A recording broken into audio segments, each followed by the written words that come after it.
ৰূপালী জয়ন্তী বৰ্ষ আৰু তাতে উপস্থিত থাকিলোঁ যিখন স্মৃতি গ্ৰন্থ সেইখন উন্মোচনৰ বাবে আমন্ত্ৰণ কৰিছিলে খুব বেছি ভাল লাগিলে 29টা বছৰ তেওঁলোকে পাৰ কৰিলে আৰু প্ৰায় 6000 ছাত্ৰ ছাত্ৰী ইয়াৰ পৰা ওলাই গৈছে হয়নে ছাৰ আৰু ছাৰে ইতিমধ্যে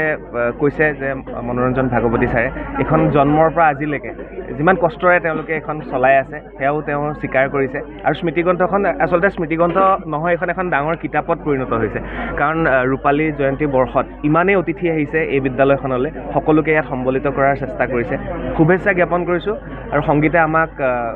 প্ৰত্যেকটো মুহূৰ্ততেই সজীৱ কৰি ৰাখে যিহেতু গতিকে এই বিদ্যালয়খনৰ পৰা যিসকল ছাত্ৰ ছাত্ৰীয়ে পঢ়া শুনা কৰি ওলাই গৈছে তেওঁলোকে সংগীতেৰে সজাব বুলি আশা কৰিছোঁ সুন্দৰ কৰিব সমাজখন সেয়া আশা কৰিছোঁ